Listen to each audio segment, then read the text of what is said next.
restoration viewers. Today is a different day for me because I'm actually spending a little bit more time letting you, the viewer, have a really good look at what goes on here on a day-to-day basis. And a little bit about myself. I actually came from the corporate world. I was in it for 25 years. I was in telecommunications and IT for some time.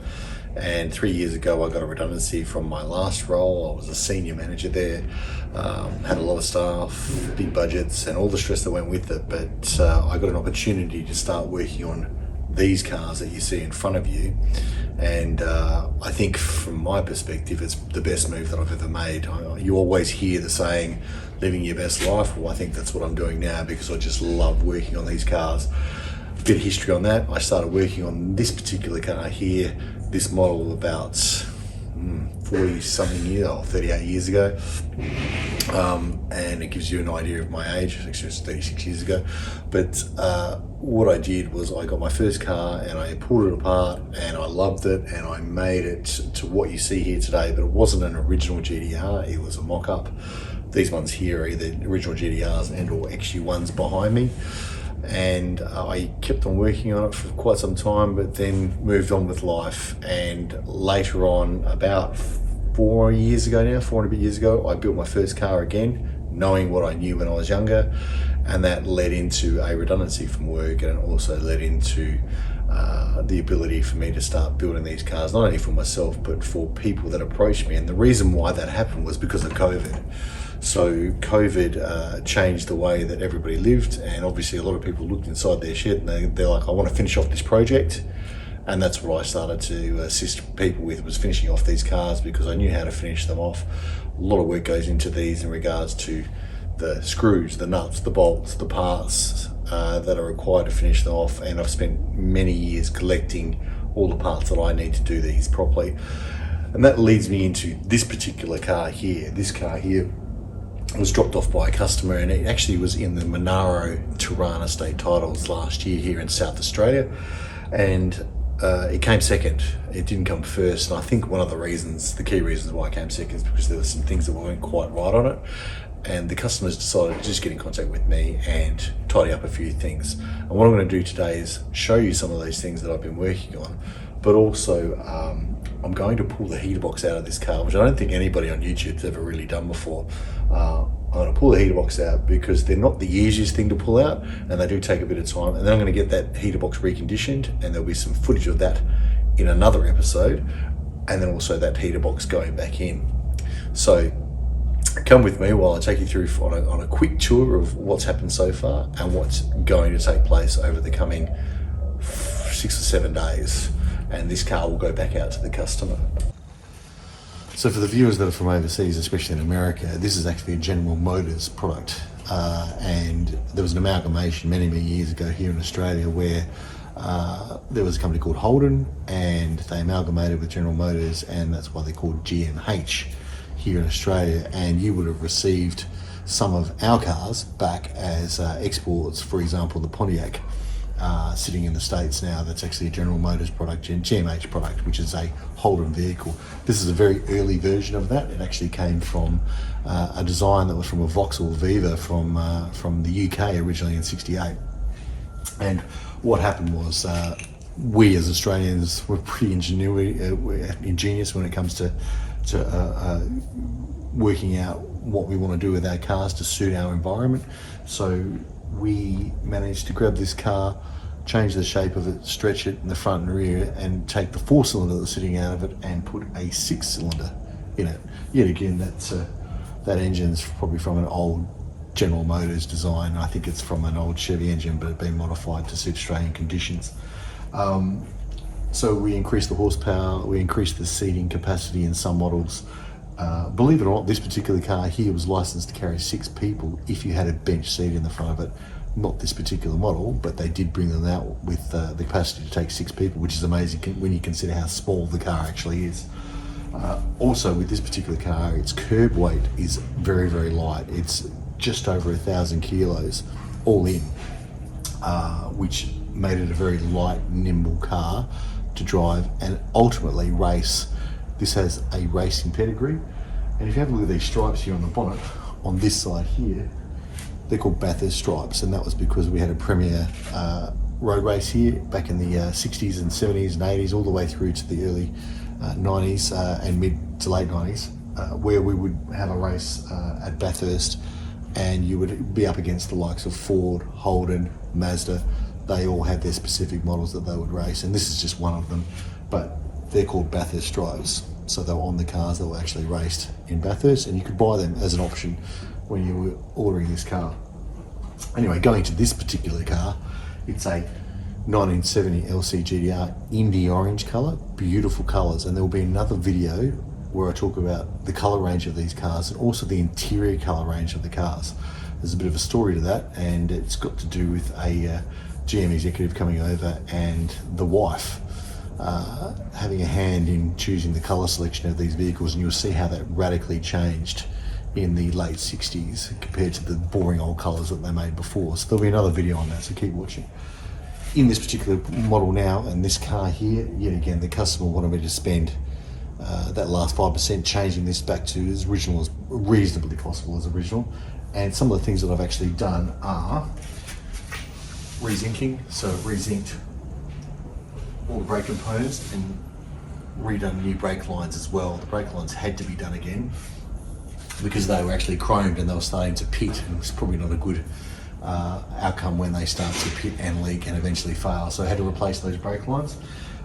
Rezinked the subframe bolts here. It makes all the difference when you're doing a presentation on the car to make sure that everything's as close as you can to original.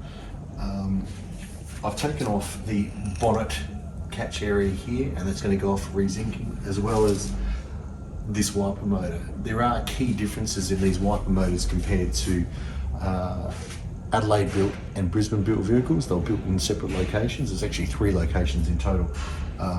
That's a Brisbane built car, and the tags actually correspond to a Brisbane built car as well. So that particular wiper motor is a Presslight wiper motor as opposed to a Lucas wiper motor. And for some people that know their Toranas, it's actually tuned in here on the guard as well, plus some other key differences between the 2 factory builds, but you'll get that when you have cars built in different parts of the country. Also, I was only getting half acceleration, and I've had to make some modifications to the linkages here to get them to work, and now it has full acceleration on the car. Repaint, I had to blast this, repaint it, and the original sticker's gone back on it. Where I'm going from here is I'm also going to clean up these tags here because they've been sandblasted but somebody hasn't polished them, so I'll take those off and sort that part out. And the most important part that's going to happen today is I'm going to take the heater box out. And the heater box is not easy to take out. It's very, very difficult. It's time consuming. That heater box needs to come out because the heater motor is basically failing in it, and a lot of the parts are pretty old in it and it's never been reconditioned. So there will be another video on that where you'll see the reconditioning process of this heater box as well. I did have a discussion with some of my fellow colleagues in regards to heater boxes. These Torana ones are really expensive. Really hard to find. I haven't seen a decent complete one for about 4 years. Normally what I get is parts of boxes, and I have to refurbish whatever I've got and repair whatever I can. Compared to other models, the other model cars are reasonably cheap, for example Fords, but when it comes to this particular model of car, this Torana, super expensive. Something like that just to buy in that sort of condition is close to $1,000, and then you've got to refurbish it. And part of that refurbishing process is a new heater motor, and also heater core, testing it all, gaskets, blasting, painting anything that needs to be done, and rezinking everything. And new gaskets that need to go against the firewall. So you're about to see that process. You'll see a time lapse of that particular process, pulling it out, and you'll have to stay tuned to watch everything going back into this car. So you, the viewer, will notice that I'm wearing thongs. I guess in Australia we call them thongs, in America they're called flip-flops. There is a specific reason why I wear those, unless I'm putting in running gear within these cars or around heavy machinery, is because I used to wear corporate shoes for 35 years and it felt like I was going to work every day, which I was, but it was also a way of me to turn around and sort of rebel against any of that, because I'm doing what I want to do now, and part of that is wearing these things. So bear with me, you'll see these in my videos, you'll hear me shuffling around in those, you'll now know why. So with this car, just working our way through some of the things that have taken place and been changed right now. The wiper arms have been replaced to correct ones that have been polished because they're actually a different model, so that's been swapped over. Inside the actual car itself, I've put new pedal rubbers, and also the accelerator has been swapped out as well, the accelerator pedal, because they were all worn and damaged. And in the boot area, I've put a new fuel filler neck that's been re-zinced, and also the catch for the boot has been cleaned up and re-zinced as well, because they were just painted black and didn't look that great. Yet again, when these cars go to a car show, they want to try and look for as much authenticity as possible. It's not a concourse build, we're not aiming for that, but what we are aiming for is to correct a few things that aren't right on it. When this customer picks this car up, there will still be a list of things that need to be done, and the car will come back at some stage to get that done down the track, just so the customer can get it to that level that they want. But this is the first pass of it, so you're a part of what takes place.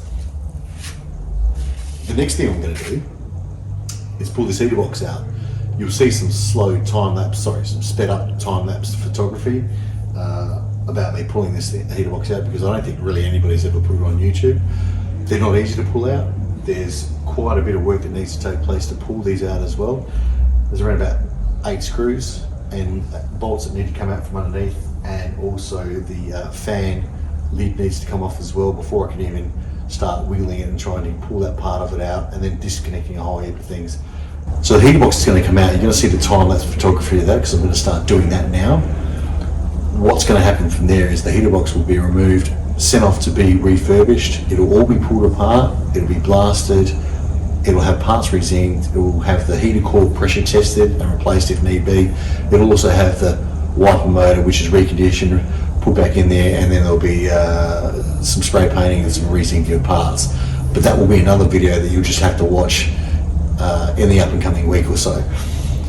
And then I'll do a reverse video of the heater box going back into the car and putting all the parts that I've refurbished back in the coming 2 weeks. So stay tuned, keep watching it, but for now, enjoy me pulling this heater box out, because you're going to enjoy it more than I do. It's one of the jobs that I don't really enjoy doing, but I'm going to get it done.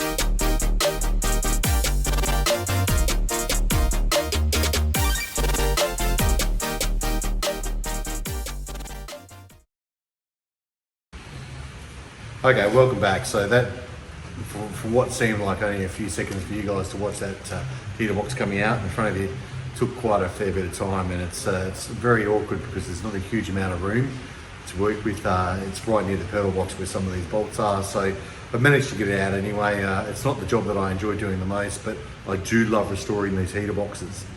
Some of the things that will be restored will be, even just these small parts will be re-zinced, and across here as well.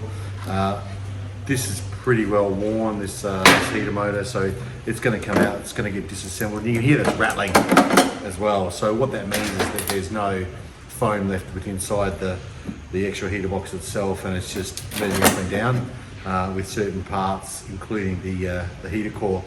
It gets pulled apart, actually splits apart in half. This will go off, and I'll probably give it a light sand. Unfortunately, it's been spray painted. When these have been spray painted, it's really difficult to return them back to what they're meant to look like. There's fibers all throughout the top of the lid. When they get spray painted, you can't really bead blast it. You can't blast it because it makes it look very weathered and worn. What I can do is I can take a certain amount off, but then it'll need to be sprayed black again. The original ones were more of a grey colour with a bit like a browny sort of fibre going through them, which look amazing when they're done right, but unfortunately they're so rare, so hard to find now, that we just have to work with what we've got. So all these mechanisms in here for the flaps will be redone. That's really tight at the moment. That'll be very loose by the time we're finished, re-zinced. new heater motor, bolts will be sorted out, the heater core will just get tested even though we know it's not leaking, and the base itself, as you can see here, meant to be that colour. So that'll be blasted and sprayed. And for all the people that actually love the Toranas and know the Toranas, that's a Smith's motor and it's got a tag on it, and that's specifically from a Brisbane built motor, where the Adelaide ones don't have a tag on them at all. And new rubbers. You can see this one's badly degraded as well. You cannot buy these rubbers anywhere, but I do have spares, so I'll be using those. This will go off rezinking, which is just the wiper motor assembly. That's the bonnet cap, which has just been sprayed silver. That'll get done for rezinking. And this is another LC Torana glove box lid, but it's a nice flat finish. The actual GTRs, this model behind me, has a wrinkle finish, so this will get sprayed only after it's been blasted, edge primed, and will have a wrinkle finish. Not exactly the same, very close to what it was sitting within this car, but right now, unfortunately, the one that's in there has just got a high gloss finish on it, so we just want to tidy that up as well. So to see everything go back into the car, you're just going to have to click like, follow, and share with your friends, because there's more episodes to come.